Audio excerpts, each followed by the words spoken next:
All right, I want to make a video and get this out there so that in case something happens, you guys will know.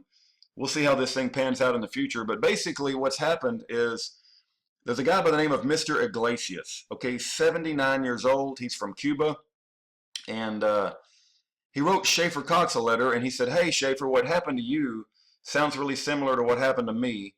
And he claims to be from Cuba. He claims to have came over to America from Cuba in the 1960s, and that America, as soon as he joined the military, thought that he hated Fidel Castro so much that they said, "Hey, if you want to go kill American soldiers, we'll support that, and we're going to blame that on Cuban radicals, and that will allow us to go to war and provoke a war with Cuba." And that would have resulted in the deaths of tens of thousands of people, both in Cuba and also probably the United States.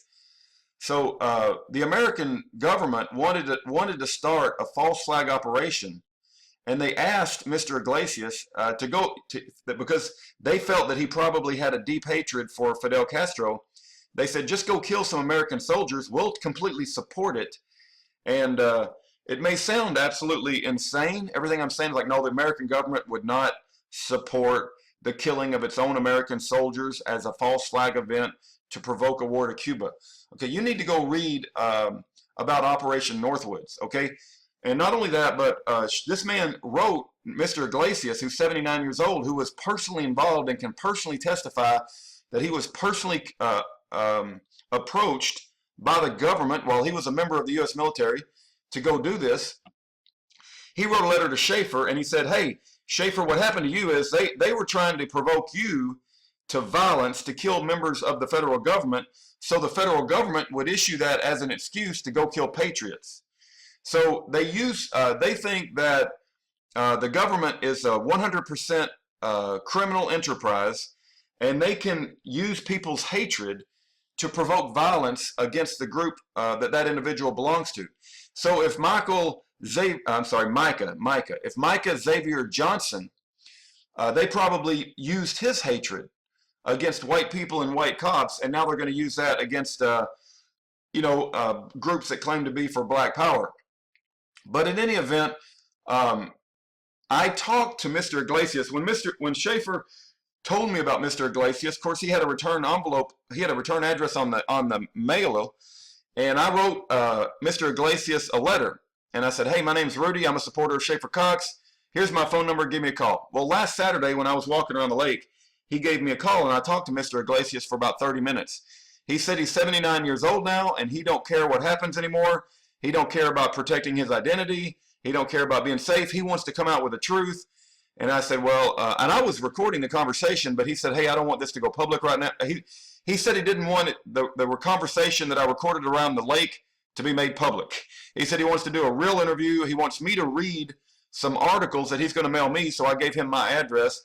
And once I get up to speed on the articles that he's mailing me, then we can do a YouTube interview. And he said he would allow that to go public, but he didn't want me to make anything public about our conversation around the lake. I was like, okay, well, I got to tell people that I talked to you, but I won't produce the recording that I have recorded. But anyway, I talked to him for 30 minutes. He sounds like he's a honest.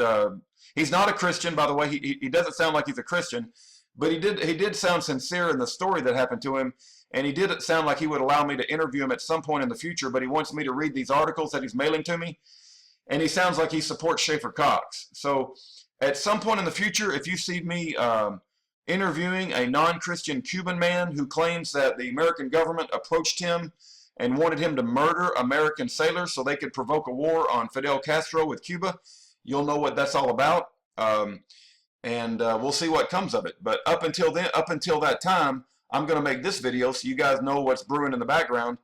And if you want to learn more about it, just go to Google and type in Operation Northwoods or false flag to provoke war with Cuba, and you'll find tons of articles. I'm told the American Free Press has written articles about this.